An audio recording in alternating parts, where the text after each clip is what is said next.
নমস্কার, আমি মৌসুমী। শিলালিপিতে আপনাদের সবাইকে স্বাগত জানাই।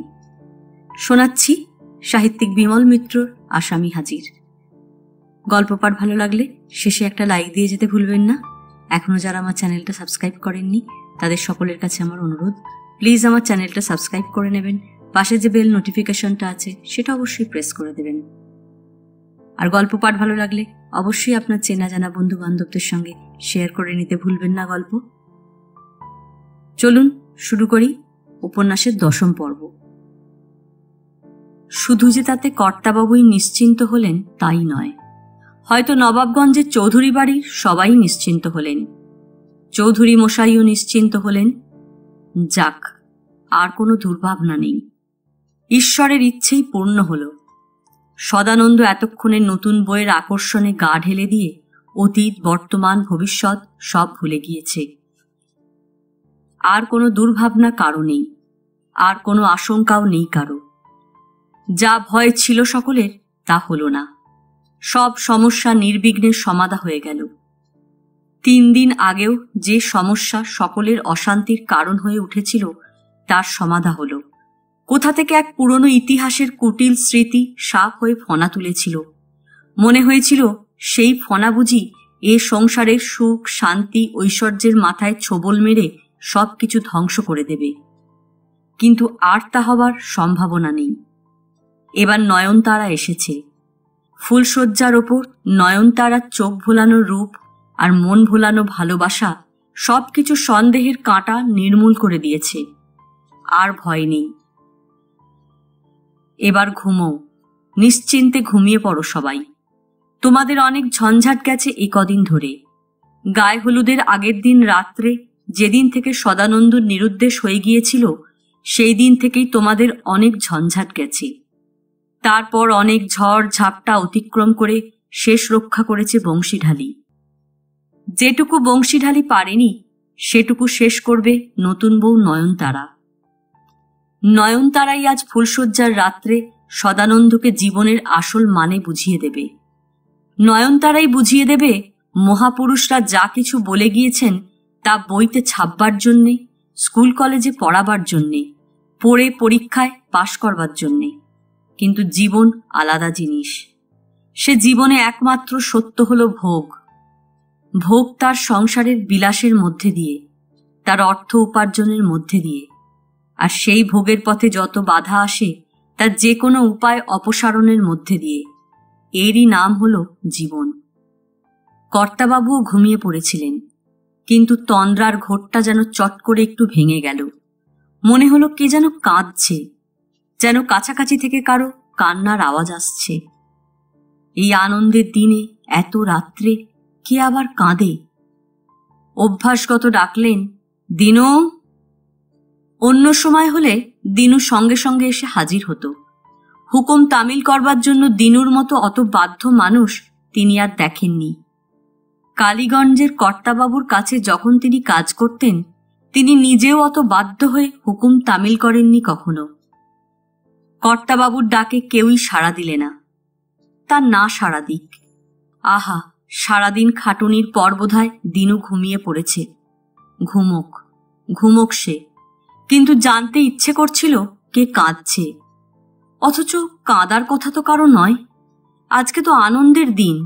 আজকে তার নাতির বিয়ে। বিয়ে ঠিক নয়, ফুলশয্যে। আজকে তো তার প্রজারা এসে তার নাতবউকে আশীর্বাদ করে গেছে। আজকে সবাই তার বাড়িতে এসে পাতা পেরে পেট ভরে খেয়ে গিয়েছে। কেউ কেউ খাবার পর ছাদা বেঁধেও নিয়ে গেছে। গ্রামে তো আজ আর কেউই উপবাসী নেই। সবাই পরিতৃপ্ত, সবাই পরিশ্রান্ত।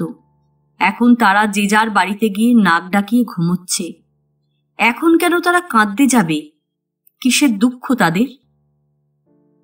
কর্তাবাবু আবার চোখ দুটো জোর করে বুজিয়ে প্রাণপণে ঘুমোবার চেষ্টা করলেন। কিন্তু কর্তাবাবু তখনও জানতেন না যে তিনি ঘুমোতে চেষ্টা করলেও ইতিহাসের কখনো ঘুমোতে নেই। ইতিহাস ঘুমোয় না বলেই আজ কালীগঞ্জের বউকে বেঘরে প্রাণ দিতে হয়। ইতিহাস ঘুমোয় না বলেই এত রাত্রে তাঁর কানে চাপা আর্তনাদ ভেসে আসে। ইতিহাস ঘুমোয় না বলেই তাঁর নাতি বিয়ের দিন বাড়ি থেকে পালিয়ে কালীগঞ্জে গিয়ে আশ্রয় নেয়।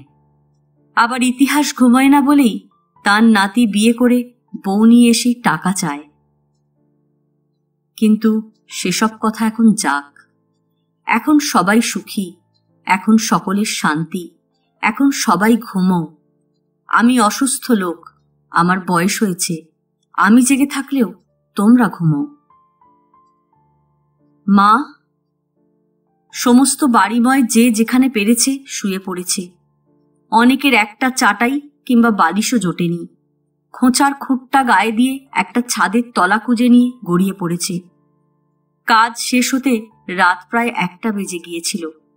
মাছের কাঁটা আর মাংসের এঁটো হাড়ের লোভে কিছু বেওয়ারিশ কুকুর পুকুর পাড়ে এসে অনেকক্ষণ কাড়াকাড়ি করে তখন পেট শান্ত করে ঘুমিয়ে পড়েছিল। বলতে গেলে কেউই আর তখন জেগেছিল না। চৌধুরী মশাইও ঘুমিয়ে পড়েছিলেন। বড় খাটুনি গিয়েছিল তাঁর।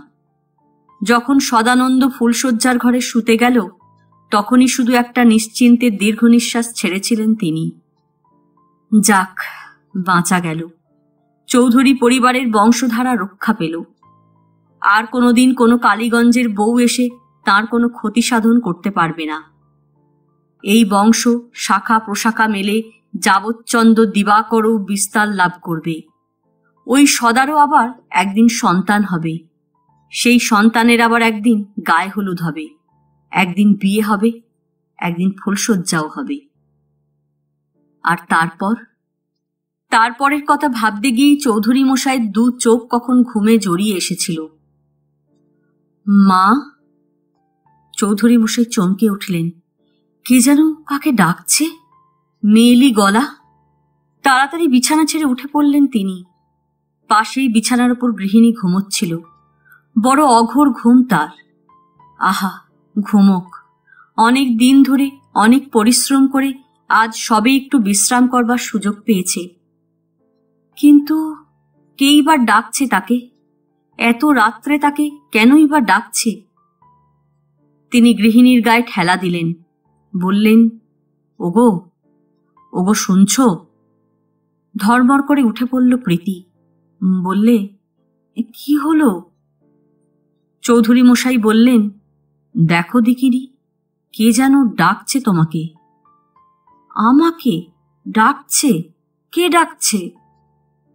কি জানি, একজন মেয়ে মানুষের গলা মনে হলো। মেয়ে মানুষের গলা? এত রাত্রিরে কে মেয়ে মানুষ তাকে ডাকবে? এই তো সবাইকে খাইয়ে দাইয়ে ভাঁড়ারের চাবি আঁচলে বেঁধে তিনি ঘরে এসে শুয়ে পড়েছেন। জিজ্ঞেস করলেন, রাত কটা হলো গো? চৌধুরী মশাই ঘড়িটার দিকে চেয়ে বললেন, রাত 3টে। রাত 3টে মানে ভোর হয়ে এলো। এত রাত পর্যন্ত ঘুম হয়েছে, তবে তো অনেকক্ষণ ঘুম হয়েছে, কিছুই টের পায়নি সে। আবার বাইরে থেকে ডাক এলো, মা! প্রীতি তাড়াতাড়ি কাপড়টা গুছিয়ে নিতে নিতে ঘরের খিল খুলে বাইরে এলো। চারিদিকে অন্ধকার। সামনের বারান্দায় যে যেখানে যেমন ভাবে পেরেছে গড়া গড়া শুয়ে পড়েছে। তাদের মধ্যে যেন মনে হলো কে একজন অন্ধকারে তার দিকে মুখ করে দাঁড়িয়ে আছে।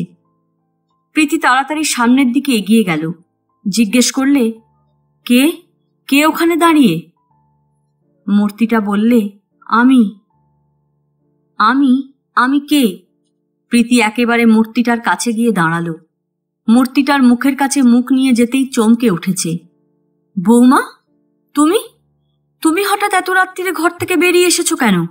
কি হয়েছে তোমার? নয়নতারা তখন থরথর করে কাঁপছিল। বললে, আমার ভয় পাচ্ছে। কেন ভয় পাচ্ছে কেন? খোকা কোথায়? নয়নতারা এ কথার কোনো জবাব দিলে না। শাশুড়ি বললে, কি হলো, জবাব দিচ্ছ না কেন? খোকা কোথায় গেল? খোকা ঘরে নেই? এবারও নয়নতারা কোনো কথার উত্তর দিলে না। কেমন যেন একটা সন্দেহ হলো শাশুড়ির মনে। বললে, চলো চলো, তোমার ঘরে চলো, কিছু ভয় নেই, চলো। নয়নতারাকে হাতে ধরে নিয়ে প্রীতি তার শোবার ঘরের দিকে গেল। নয়নতারার শোবার ঘরের দরজা তখন হাট করে খোলা পড়েছিল। ভেতরে একরাশ ফুলের গন্ধ। দেয়ালের গায়ে টিম টিম করে তখনও দেয়ালগিরিটা জ্বলছে। বিছানা যেমন ছিল তেমনই রয়েছে। চাদরে বালিশে এতটুকু ভাঁজও পড়েনি কোথাও। বিছানায় যে কেউ শুয়েছিল তার সামান্যতম চিহ্নও কোথাও নেই। বিছানাটা যেন ব্যবহারও করা হয়নি এক মুহূর্তের জন্যে। চারিদিকে চেয়ে প্রীতি খানিকক্ষণ স্তম্ভিত হয়ে রইল, যেন সমস্ত অবস্থাটা বোঝবার চেষ্টা করলে। তারপর নয়নতারার দিকে মুখ ফিরিয়ে বললে, খোকা কোথায় গেল? নয়নতারা কথা বলতে গিয়েও কথা বলতে পারলে না। শাশুড়ির চোখের দৃষ্টি এড়াবার জন্য মুখটা নিচু করে নিলে। বলো, খোকা কোথায় গেল, বলো। নয়নতারা চুপ। তার চোখ দিয়ে তখন টপ টপ করে জল গড়িয়ে পড়ছে। খোকা ঘরে শোয়নি? এবার প্রীতি আর পারলে না। নয়নতারার চিবুকটা ধরে উঁচু করে নিজের মুখোমুখি ধরলে। নয়নতারা শাশুড়ি সে দৃষ্টি সহ্য করতে না পেরে চোখ দুটো বুজিয়ে ফেলল। বোজা চোখ দুটো দিয়ে তখন জলের ধারা আর বাধা মানছে না। দরদর করে গাল বেয়ে শাশুড়ির হাতের পাতার ওপর পড়তে লাগলো। বলো বৌমা, আমি তোমার শাশুড়ি হই, আমার কাছে লজ্জা করো না। খোকা তোমার বিছানায় শোয়নি? নয়নতারার মুখে তখন যেন জবাব দেওয়ার মতো কোনো ক্ষমতাই আর নেই। বলো, জবাব দাও, খোকা শোয়নি? এতক্ষণে নয়নতারার ঠোঁট দিয়ে একটা ছোট্ট কথা বেরোলো, না, শোয়নি। তাহলে কোথায় গেল সে? নয়নতারা বললে, তা জানি না। কিন্তু তাকে তো আমরা তোমার ঘরে ঢুকিয়ে দিলুম, সে দরজায় খিল দিলে, তাও জানি। তারপর কি হলো? তারপর কখন সে বেরিয়ে গেল? নয়নতারা এবার ফুঁপিয়ে কেঁদে উঠল। প্রীতি বললে, বলো বৌমা, আমার কথার জবাব দাও। তারপর কখন সে বেরিয়ে গেল? তোমার সঙ্গে কি কথা হলো? তুমি কি কিছু বলেছিলে তাকে? কি বলেছিলে? নয়নতারা কাঁদতে কাঁদতেই বললে, কিছু বলিনি। কিছু বলনি? না। সে তোমায় কিছু বলেছিল? না। প্রীতি একটু ভেবে নিলে। তারপর বললে, তোমাদের দুজনের মধ্যে কোনো কিছুই কথা হয়নি? নয়নতারা বললে, না। তোমার গায়ে হাত দিয়েছিল সে? নয়নতারা হঠাৎ এই কথার জবাব দিতে পারলে না। প্রীতি বললে, বলো বৌমা, আমি তোমাকে বলছি, আমি তোমার শাশুড়ি হই, আমি তোমার মায়ের মতো। এখানে তোমার মা থাকলে যেমন তাকে সব কথা বলতে, তেমনি আমাকেও তুমি বলো। মনে করে নাও, এ বাড়িতে আমিই তোমার মা। আমাকে কোনো কিছু বলতে তুমি লজ্জা করো না। বলো, তোমার গায়ে হাত দিয়েছিল সে? নয়নতারা এবার শাশুড়ির বুকের মধ্যে ভেঙে পড়ল। শাশুড়ি বউকে দুই হাতে জড়িয়ে ধরে পিঠে হাত বুলিয়ে দিতে লাগলো। বললে, কেঁদো না বৌমা, চুপ করো, কেঁদো না। আমাকে সব খুলে বলো তুমি, তোমার কিচ্ছু ভয় নেই। আমি তো রয়েছি, তোমার কি ভয়? মার কাছে কি কেউ কিছু বলতে লজ্জা করে? বলো তো লক্ষ্মী মেয়ে, সদা বুঝি তোমার গায়ে হাত দিয়েছিল আর তুমি বুঝি আপত্তি করেছিলে? নয়নতারা শাশুড়ির বুকের মধ্যেই মাথা নেড়ে বললে, না। তবে তবে কেন খোকা চলে গেল? এর উত্তর কি দেবে নয়নতারা? নয়নতারা কি নিজেই এর উত্তর জানতো? সে কি কল্পনা করতে পেরেছিল এমন করে তার ফুলশয্যা রাত্রের সমস্ত স্বপ্ন ভেঙে চুরমার হয়ে যাবে? কতদিন কত মেয়ের কাছে তাদের ফুলশয্যার রাত্রের মুখরোচক গল্প শুনেছে সে। তারাও তার সঙ্গে এক স্কুলে এক ক্লাসে পড়েছে। তাদের বিয়ে হবার পরে তারাই গল্প করেছে সেসব ঘটনার। বিয়ের আগে নয়নতারাও নিজের ফুলশয্যার রাত্রের অনেক স্বপ্ন তিলে তিলে মনের ভিতরে পুষে রেখেছিল। ভেবেছিল তার ফুলশয্যার রাত্রের ঘটনা তাদের বলবে, অন্তত বলবার মতো একটা কিছু ঘটনা ঘটবে। কিন্তু এ কি হলো? কারো বাড়িতে কি বৌভাতের রাত্রে পুলিশ আসে? এমন ঘটনা তো তার কোনো বন্ধুর বিয়েতে ঘটেনি। পুলিশই বা কেন হঠাৎ আসতে গেল? আর খুনি বা হলো কে? সবকিছু মিশিয়ে যেন এক রহস্যজনক বিপর্যয় ঘটে গেল তার জীবনে। কান্না কি মানুষের চোখে সহজে আসে? আজ যদি মা এখানে থাকতো তো নয়নতারা তাকে জিজ্ঞেস করত, মা, তুমি এমন জায়গায় আমার বিয়ে দিলে কেন? একটু খোঁজ খবরও নিতে পারলে না ভালো করে? প্রীতি কি করবে তখন বুঝতে পারছিল না। বললে, কেঁদো না বৌমা, আমার সঙ্গে কথা বলো। আমি যে কথা বলছি তার জবাব দাও। বলে নয়নতারাকে বুক থেকে সরিয়ে নিজের মুখোমুখি দাঁড় করালো। নিজের শাড়ির আঁচল দিয়ে বৌমার চোখ মুখ মুছিয়ে দিয়ে বললে, এবার বলো তো বৌমা, সত্যি কি হয়েছিল? সব সত্যি করে বলবে, কিছু লুকোবে না, বলো। নয়নতারা বললে, কিছু হয়নি মা। শাশুড়ি বললে, কিছু হয়নি তো শুধু শুধু খোকা ঘর থেকে বেরিয়ে গেল? ফুলশয্যার রাত্রিরে বর কখনো মিছিমিছি বউকে ছেড়ে ঘর থেকে বেরিয়ে যায়? এমন কথা কখনো কেউ শুনেছে? নিশ্চয় কিছু হয়েছে, তুমি আমার কাছে লুকোচ্ছ, বলো সত্যি কি হয়েছিল? নয়নতারা বললে, সত্যি বলছি মা, কিছু হয়নি। কিছু না হলে খোকা এমনিই বেরিয়ে গেল? আমার ছেলে তো পাগল নয়। পাগল হলে না হয় বুঝতাম, তবু তার একটা মানে ছিল। শুধু শুধু সে বেরিয়ে গেল কেন? তুমি নিশ্চয়ই তাকে কিছু বলেছিলে। বিশ্বাস করুন মা, আমি কিচ্ছু বলিনি। তুমি বললেই আমি বিশ্বাস করব? যখন তুমি দেখলে যে সে ঘর ছেড়ে বেরিয়ে যাচ্ছে, তখন তুমি তাকে জিজ্ঞেস করলে না কেন যে সে বেরিয়ে যাচ্ছে কেন, কোথায় যাচ্ছে? নয়নতারা অপরাধীর মতো বললে, আমি জিজ্ঞেস করিনি। কেন জিজ্ঞেস করনি? আমার ভয় করছিল। ভয়? কিসের ভয়? কিসের যে ভয় তা নয়নতারা নিজেই জানে না, তো শাশুড়িকে বোঝাবে কেমন করে? বললে, আমি জানি না কিসের ভয়। প্রীতি এবার যেন একটু অসন্তুষ্ট হলো, বলে উঠল, তা তুমি যখন দেখলে সে ঘর থেকে বেরিয়ে যাচ্ছে, তখন তাকে ধরে রাখলে না কেন? তাহলে কিসের জন্য ভগবান এত রূপ দিয়েছিল তোমাকে? তাহলে অন্য এত মেয়ে থাকতে কেন তোমাকেই বা এ বাড়ির বউ করে নিয়ে এলুম? আর এইটুকুই যদি তুমি না করতে পারবে, তো এত রূপ নিয়ে কি আমি ধুয়ে খাবো? আমি রূপসী বউ চেয়েছিলাম কি আমার নিজের জন্যে? কিন্তু কথাগুলো বলেই প্রীতি বুঝল, ঠিক এই সময় এই কথাগুলো বলা যেন তার উচিত হচ্ছে না। নয়নতারা তখনও শাশুড়ির বুকের মধ্যে মুখ লুকিয়ে কাঁদছিল। প্রীতি বললে, আর কেঁদো না বৌমা, আমি বুঝতে পেরেছি তোমার কিছু দোষ নেই। আর সত্যিই তো, তুমিই বা কি করবে? তুমি তো এ বাড়িতে নতুন। এক কাজ করি, এখনো কিছুক্ষণ রাত আছে, আমি এসে তোমার কাছে শুচ্ছি। সারা রাত জাগলে তোমার শরীর খারাপ হবে, তুমি একটু থাকো এখানে, আমি আসছি। বলে নয়নতারাকে বিছানার ওপর বসিয়ে আবার নিজের ঘরে চলে এলো। চৌধুরী মশাই তখন নিজের ঘরের ভেতর ছটফট করে পায়চারি করছিলেন। ঠিক বুঝতে পারছিলেন না কোথায় কি গোলমাল বেঁধেছে।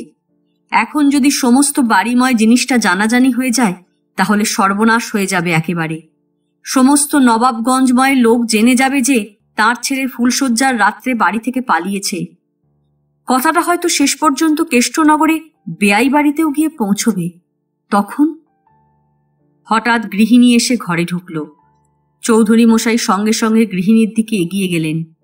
কি হলো বৌমা, কি বললে? যা ভেবেছিলাম তাই হয়েছে, খোকা ঘরে নেই। ঘরে নেই? গৃহিণী বললে, হ্যাঁ, বৌমার একলা থাকতে ভয় করছিল, তাই আমাকে ডাকতে এসেছিল। আমি যাই বৌমার কাছে, তোমাকে তাই বলতে এলুম।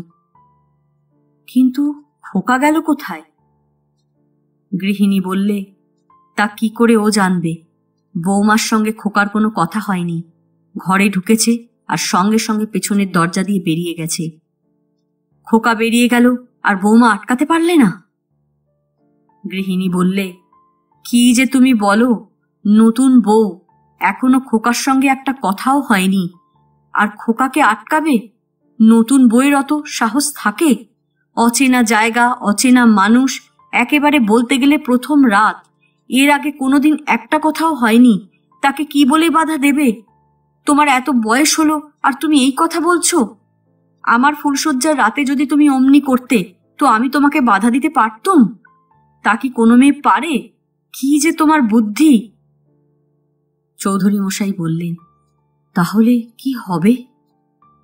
গৃহিণী বললে, এখন কি হবে তাই ভাবছি। বৌমা একেবারে ভেঙে পড়েছে।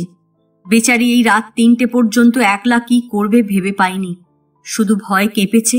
শেষকালে আর কোনো উপায় না পেয়ে লজ্জা শরম সব ঠেলে ফেলে আমাকে ডাকতে এসেছে। তা তুমি কি বলে এলে বৌমাকে? কি আর বলবো, আর আমারই কি ছাই মাথা ঠিক আছে এখন? প্রথমে খুব বকলুম, কিন্তু শেষে বুঝলুম বৌমারই বা কি দোষ। খুব কাঁদছিল। আমি তার মাথায় পিঠে হাত বুলিয়ে বুঝিয়ে সুজিয়ে বসিয়ে রেখে দিয়ে এলুম। এখন যাই, যে রাতটুকু আছে পাশে গিয়ে শুই, চেষ্টা করে দেখি যদি একটু ঘুম পাড়াতে পারি। তারপর সকাল হলে যা হয় ঠিক করা যাবে। চৌধুরী মশাই বললেন, ঠিক আর কি করবে তুমি? খোকা কি আর ফিরে আসবে? সেসব এখন আর ভাবতে পারছি না আমি। আমারও মাথায় সব গোলমাল হয়ে গেছে, আমিও আর দাঁড়াতে পারছি না। বলে গৃহিণী চলে যাচ্ছিল। চৌধুরী মশাই পেছন থেকে ডাকলেন, বললেন, আর একটা কথা শোনো। গৃহিণী ফিরল, বললে, কি? দেখো, বৌমাকে বলে দিও যেন এসব কথা কাউকে না বলে। বাইরের লোক এ কথা শুনলে নানান কেলেঙ্কারি উঠবে। কেষ্টনগরের বেয়াই বেয়ানের কানেও যেন কথাটা না ওঠে। গৃহিণী বললে, বৌমাকে না হয় বারণ করব, কিন্তু তোমার ছেলেই যদি 10 জনকে বলে বেড়ায়, আর যদি নাও বলে, তো এসব কথা তুমি কতদিন চেপে রাখতে পারবে? চৌধুরী মশাই বললেন, সে পরের কথা, পরে ভেবে দেখা যাবে। এখন আজকের কাণ্ডটা যেন দুকান না হয়। তোমার বাবা রয়েছেন এখানে, আত্মীয় কুটুম্ব সবাই এসেছে। এই অবস্থায় বাইরে জানাজানি হওয়া ভালো নয়। তারপর বাবার কানেও যেন না যায় কথাটা। তুমি একটু বৌমাকে ভালো করে বুঝিয়ে সুঝিয়ে বলে দিও। গৃহিণী বুঝল কি বুঝল না তা বোঝা গেল না। তাড়াতাড়ি ঘরের বাইরে চলে গেল। চৌধুরী মশাই তখন ঘরের মধ্যে ছটপট করতে করতে পায়চারি করতে লাগলেন। নয়নতারা তখনও পাথরের মতো ঠান্ডা শরীরে বিছানার ওপর কাঠ হয়ে বসেছিল। শাশুড়ি ঘরে ঢুকেই বললে, ও মা, তুমি এখনো শোওনি? এসো এসো, শুয়ে পড়ো, বলে নয়নতারাকে পাশে নিয়ে শুইয়ে দিলে। তারপর পায়ের দিকে পাট করে রাখা চাদরটা তার গায়ে ঢাকা দিয়ে নিজেও তার পাশে শুয়ে পড়ল। বললে, কিছু ভয় নেই বৌমা, খোকাকে তুমি ভুল বুঝো না। ও ওই রকমই, একটু খেয়ালি ছেলে। আজকে ওই রকম ব্যবহার করলে বটে, কিন্তু 2-1 দিন পরে সব ঠিক হয়ে যাবে। তখন দেখবে ওরকম স্বামী হয় না। আমি ওর মা, তবু আমার সঙ্গে ওই রকম করে। তুমি কিছু ভেবো না বৌমা, লক্ষ্মীটি। বলে প্রীতি নয়নতারার মাথায় হাত বুলিয়ে দিতে লাগলো। তারপর আস্তে আস্তে বললে, একটা কথা বৌমা, তুমি এসব কথা কাউকে বলো না যেন। আমি সব ঠিক করে দেব। এখনো তো তোমাদের ভালো করে জানাশোনা হয়নি, তাই একটু লজ্জা হয়েছে আমার খোকার। বড় লাজুক ছেলে কিনা আমার সদা, 2 দিন ঘর করলেই বুঝতে পারবে সব। তুমি যেন তোমার বাবা মাকে এসব কথা কিচ্ছু বলো না, বুঝলে? নয়নতারা বুঝলে না তা ঠিক বোঝা গেল না। বালিশে মুখ গুজে পড়ে রইল। শাশুড়ি তখনও নয়নতারার মাথায় হাত বুলিয়ে দিচ্ছে। রাত তখন শেষ হয়ে আসছে। সমস্ত বিয়েবাড়ি নিস্তব্ধ। বিকেল থেকে রাত 12টা পর্যন্ত যে কোলাহল চলছিল তার চিহ্নমাত্র নেই আর কোথাও। সবাই ক্লান্তিতে আচ্ছন্ন। দূরে কোনো পাড়ায় কাদের মুরগি ডেকে উঠল। এইবার ভোর হবে। এইবার একে একে আবার সবাই ঘুম ভেঙে উঠবে। আবার ডাক পড়বে প্রীতির। তার আঁচলে বড় ভাঁড়ারের চাবি। এতগুলো লোক জল খাবার খাবে। কারো দুধ, কারো লুচি, কারো চা, কারো বা চিড়ে মুড়ি। সকলের সব ফরমাস তামিল করতে হবে একা তাকেই। যেন কেউ না বলতে পারে, চৌধুরী মশাইয়ের ছেলের বিয়েতে নেমন্তন্ন খেতে এসে পেটই ভরেনি আমাদের। না, আর দেরি করা নয়। এরপর যদি একটু তন্দ্রা এসে যায়, তখন বেলা গড়িয়ে যাবে। তখন জানাজানি হয়ে যাবে যে চৌধুরী মশাইয়ের ছেলের ফুলশয্যা হয়নি। ছেলের বদলে শাশুড়ি এসে নতুন বইয়ের পাশে শুয়ে রাত কাটিয়েছে। আস্তে আস্তে প্রীতি উঠল। একবার নিচু হয়ে দেখবার চেষ্টা করলে বৌমা ঘুমিয়ে পড়েছে কিনা, কিন্তু কিছু বোঝা গেল না। বৌমা তখনও ঠিক সেইভাবে বালিশে মুখ গুজে স্থির হয়ে শুয়ে আছে। প্রীতি আর শব্দ না করে ঢিপি ঢিপি পায়ে ঘরের বাইরে বেরিয়ে এলো। তারপর আস্তে আস্তে দরজাটা ভেজিয়ে দিয়ে আবার নিজের ঘরের দিকে পা বাড়ালো। বারান্দার ওপর তখনও মানুষজন গড়া গড়া শুয়ে আছে। তখনও যেন তাদের কাছে গভীর রাত। কিন্তু সকলের আগে উঠেছে প্রকাশ মামা। প্রকাশ মামার ঘুম থেকে উঠেই চা খাওয়ার রোগ আছে। ঘুম থেকে উঠে সেইটাই তার কাছে প্রধান কাজ। বৃষ্টি হোক, ঝড় হোক, বন্যা, অগ্নিকাণ্ড, ভূমিকম্প, যা কিছু হোক, ওটি তার প্রথমেই চাই। আগের রাতে শেষ নিমন্ত্রিত ব্যক্তিটি চলে না যাওয়া পর্যন্ত প্রকাশ মামার শান্তি ছিল না। সকলকে নিজে দাঁড়িয়ে খাইয়েছে প্রকাশ মামা। জোর জবরদস্তি করে পেট ভরে সকলকে খাইয়েছে। যে 10খানা লুচির বেশি খেতে পারবে না তাকে জোর জবরদস্তি করে 30-40 খানা লুচি খাইয়েছে। মনে মনে সবাই বাহবা দিয়েছে শালাবাবুকে। হ্যাঁ, কেউ বলতে পারবে না যে সদানন্দের বিয়েতে ভালো করে খাতির যত্ন হয়নি, পেট ভরে খেতে পায়নি। গাঁগঞ্জে এই নিয়ম। বিয়ে বাড়ির এমন খাওয়া বছরে কচ্চিৎ কদাচিৎ কপালে জোটে। চাষাভূষদের বিয়ে বাড়িতে সাধারণত চিড়ে ফলারের বন্দোবস্ত। প্রকাশ মামা কোথায় ছিল কেউ জানে না। চোখ মেলেই চেঁচিয়ে উঠল, কই রে, চা হয়েছে? কিন্তু কথাটা বলেই বুঝল আজকে শালাবাবুর হুকুম তামিল করবার কেউ নেই আশেপাশে। আজকে সবাই ঘুমোচ্ছে। কালকের খাটুনির পর সকলেরই গায়ে গতরে ব্যথা হয়ে বিছানায় গড়াচ্ছে। কিন্তু তা বললে তো নেশা শুনবে না, নেশার রসদ জোগাতেই হবে। আস্তে আস্তে আড়মোড়া খেয়ে প্রকাশ মামা উঠল। উঠে একবার রান্না বাড়ির দিকে গেল, কিন্তু সেদিকে সব ভোঁ ভোঁ, কারোর টিকির পাত্তা নেই। একেবারে পুকুর পাড়ের দিকে গেল। সেখানেই কালকে ভিয়েন চড়েছিল। মোটা মোটা কাঠগুলো পুড়ে কাঠ কয়লা হয়ে রয়েছে, কিন্তু ঠাকুর চাকরদের কারো দেখা নেই। ঘুমোতে যেতে সেই রাত 1টা বেজে গিয়েছিল কাল। হঠাৎ একটা চেনা লোকের মুখ দেখেই খুশিতে লাফিয়ে উঠল। লোকটা মাঠের দিক থেকে আসছিল। প্রকাশ মামা তাকেই ধরল। এই যে হে, উঠেছ? কি নাম জানো তোমার? আগে বৃন্দাবন। বৃন্দাবন? বেশ বেশ বেশ, নাম তো তোমার। চা খেয়েছ তুমি? আগে চা আমি খাইনে। প্রকাশ মামা যেন একটু হতাশ হলো কথাটা শুনে। বললে, চা খাও না? তা নাই বা খেলে চা তৈরি করতে পারো তো? আগে তা পারি। ভেরি গুড, চা 1 বাটি তৈরি করো দেখিনি। লোকটা জানতো শালাবাবুর হাতেই সব ক্ষমতা। মজুরি নেবার সময় এই শালাবাবুকেই ধরতে হবে, তখন চায়ের কথাটা মনে থাকবে। প্রকাশ মামা বললে, বেশ কড়া করে বানাবে বুঝলে। দুধ ফুদ যদি না পাও তো ক্ষতি নেই, রংটা যেন লঙ্কার মতো লাল হয়। এই চায়ের জন্য মাঠে যেতে পারছি না, সব আটকে আছে, পেট টেট সব বোম মেরে আছে। লোকটা অদ্ভুত করিতকর্মা বটে।